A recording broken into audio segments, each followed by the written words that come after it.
તો નડિયાદમાં અત્યાધુનિક સુવિધાઓ સાથે વકીલો માટે ઓફિસ શરૂ કરવામાં આવી છે।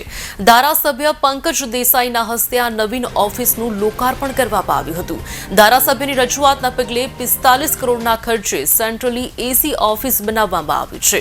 આ ઓફિસમાં મિની હોસ્પિટલ, ગોળિયાઘર તેમજ એટીએમની પણ સુવિધા ઉપલબ્ધ કરવામાં આવી છે। ઝડપી અને અસરકારક કામગીરી થાય તે માટે વકીલો માટે આ નવીનતમ બિલ્ડિંગ બનાવવામાં આવી છે, જેમાં વનરેબલ વિટનેસ ડિપોઝિટ સેન્ટર દ્વારા બાળકોની પણ જુબાની લઈ શકાય તે પણ સુવિધા પૂરી પાડવામાં આવી છે। નડિયાદ કોર્ટમાં જે નવી બિલ્ડિંગ છે એની શરૂઆત 2017માં થઈ। એ વખતના કાયદા પ્રધાન શ્રી પ્રદીપસિંહ જાડેજાઓ અહીંયા નડિયાદ કોર્ટની મુલાકાત આવેલા। એ વખતે ત્યારના ડીજીપી શ્રી પરેશભાઈ ધોરા સાહેબને એમને કીધું કે ભાઈ તમે આ કોર્ટ જૂની થઈ ગઈ છે, તમે નવી કોર્ટની માંગણી કરો। એ વસ્તુને ધ્યાનમાં રાખી નવી કોર્ટની માંગણી છે તે વખતે સરકારશ્રીની કરવામાં આવેલી। જે વખતે અમારી 45 કરોડની ગ્રાન્ટ નવી બિલ્ડિંગ માટે સરકારશ્રી દ્વારા મંજૂર કરવામાં આવેલી। જે બિલ્ડિંગ બની ગયા પછી આશરે 1.5 થી 2 વર્ષ સુધી બિલ્ડિંગ બની ગયા પછી કંઈ કામકાજ આગળ વધતું નહોતું।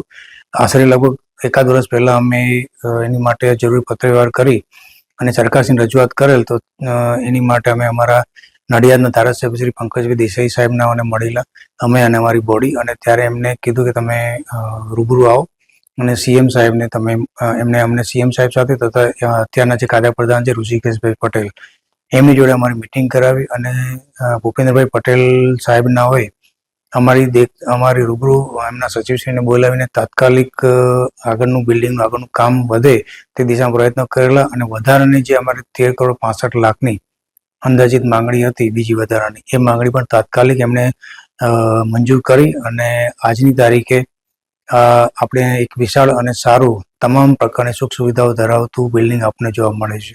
આમ તો ઐતિહાસિક કહેવાય એવી આપણી નડિયાદની ડિસ્ટ્રિક્ટ કોર્ટ હતી અને ઐતિહાસિક બિલ્ડિંગ છે।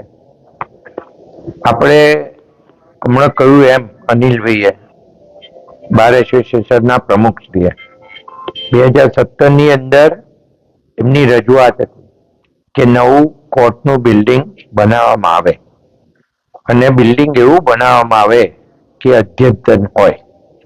જે તે વખતે હું ચીફ વ્હીપ હતો અને તે વખતે માન્ય પ્રદીપસિંહ જાડેજા આપણા કાયદા મંત્રી હતા અને વિજયભાઈ રૂપાણી સાહેબ મુખ્યમંત્રી હતા।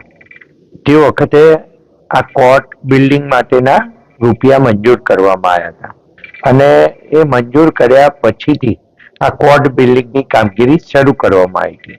મને કહેતા આનંદ થાય છે કે આખા ગુજરાતની અંદર આ ડિસ્ટ્રિક્ટ કોર્ટનું એવું બિલ્ડિંગ છે જેની અંદર એસી સાથે અને તમામ સુવિધાઓ જે વકીલોને જોઈએ અને સાથે સાથે ડિસ્ટ્રિક્ટ કોર્ટની અંદર બધી કોર્ટોની અંદર એવી સુવિધાઓ ઉપલબ્ધ કરવામાં આવી રાજ્ય સરકાર તરફથી કે આ અદ્ભુત અને આધુનિક બિલ્ડિંગ તૈયાર